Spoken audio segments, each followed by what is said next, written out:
Officials from the U.S. Army Corps of Engineers Savannah District reported 6 fatalities so far this year from the district's 3 dams and reservations along the Savannah River. The number of fatalities that people not wearing life jackets is up. More safe water decisions to keep your family safe. And you are joining us, Army Corps Park Ranger Sandy Campbell. Good morning. Good morning. Thank you. 6, that's awfully high, isn't it? 1 is too many. Yeah, well, definitely. So, yeah, it's not a good way to start the recreating summer. So we have park rangers that are out on the waters, just talking with the visiting public, talking about water safety, hoping to just maybe change a behavior, make a decision that will hopefully save their lives. And it's amazing how much people just take for granted, because a lot of the deaths happen when people aren't even planning on being on the water. That's true. Approximately 6,000 people drown across the nation every year. And over 2/3 of those people that drowned had no intentions of being in the water. They were on their boat, just recreating, going for a ride, or on their dock, and had no plans of actually entering the water. So a life jacket certainly would have saved their life. What are the rules as far as life jackets go? Well, there are no rules as far as the state laws go. There are no requirements as far as, well, there are for children, but for adults, it's not a requirement to wear your life jacket. What's the age? Where does it stop? It's different for each state. Okay. South Carolina, Georgia, every state has a different requirement for the children. But the rule of thumb that you want to follow with a life jacket is making sure that the life jacket is Coast Guard approved. And if it is, and it fits properly for the size and the weight of the person that's going to be wearing it. Obviously, this is for a child. And this type of life jacket, if the child were to enter in the water, it would make them float upright and keep their head above the water with this panel behind their head. But not if they don't have it on.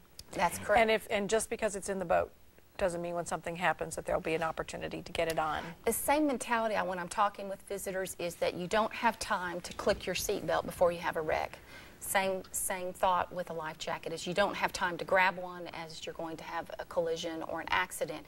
The only way it works is to put it on and to wear it. And especially if you're out on a boat or in any kind of deep water, this applies to strong swimmers as well as non-swimmers. Absolutely. We had a drowning last week, and it was reported that that gentleman was an excellent swimmer. So you never know when you're going to get in distress, have cramps. So if you're on any open body of water, we strongly encourage that folks wear a life jacket at all times. What are the park ranger? What is your job in all of this, in the campaign for safe water? Well, we're visitor assistants. We're out there making direct contact with the visitors, and trying to change behaviors so that when we walk up, we have things that we'll walk up and we'll hand out on the lake. We'll have a Frisbee kind of as a conversation breaker and just say, hey, did you know? Watch out for drop-offs. Did you know it's that not this lake safe. drops off? Yeah. And a lot of times I'll wear my life jacket. This is actually an inflatable life jacket that if I were to enter the water, it would automatically inflate like an airbag. And I'll have this on, and I said, you know, it doesn't look like your standard life jacket. Right. So they make them very comfortable now, very lightweight. So there's really no excuse not to wear a life jacket. So this is one any adult could wear. That is correct. With this. Okay. Wow. How does that? Is there a sensor on there? There's actually a sensor in here. It's a CO2 cartridge, and if I fall in the water, within 2 seconds it'll deploy, and it blows up, and it'll keep me safe.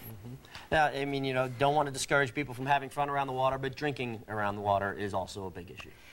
They just don't mix. Alcohol and water just do not mix. So if you're usually when there's a fatality, the first thing that we're looking into was alcohol involved, because the alcohol impairs your judgments, and people overestimate their swimming ability or their skills, their boating skills, and it just is usually a deadly combination. So not wearing the life jacket, use of alcohol, lack of sufficient swimming skills, and hypothermia. How does that play in?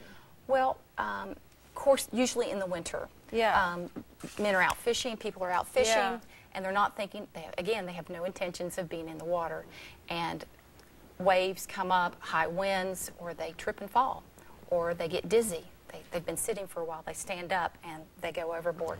And hypothermia can take you under very, very quickly. So without that life jacket, when you get so cold and you can't move, Without the life jacket, you're going to go under. This is information that needs to start when with the kids, so that they grow up with it, and it's just a part of their water and boating life. But you actually go into the camps and to the schools to educate children. Our public outreach is a tremendous mission that we have with the Corps of Engineers, and we go into local schools and we'll talk. Children are great. They're the easiest audience that we work with. They'll go home and tell their parents when they're out on the lake, the park ranger said you're supposed to be wearing a life jacket if I'm out on the water. So they're great. We go into the schools. We go to where we'll go to them. We go where they're out recreating, walking the beaches and public areas. See, this is something I didn't realize was a part of the Army Corps of Engineers, the park rangers. No, I didn't either. So we've all learned something here today. And you can learn more about all of the water safety. There is a website for the campaign, and it is an easy one, safeboatingcampaign.com. Sandy, thank you so much. Thank you. And hopefully everyone will have a safe and happy summer. That would be wonderful. Thank you.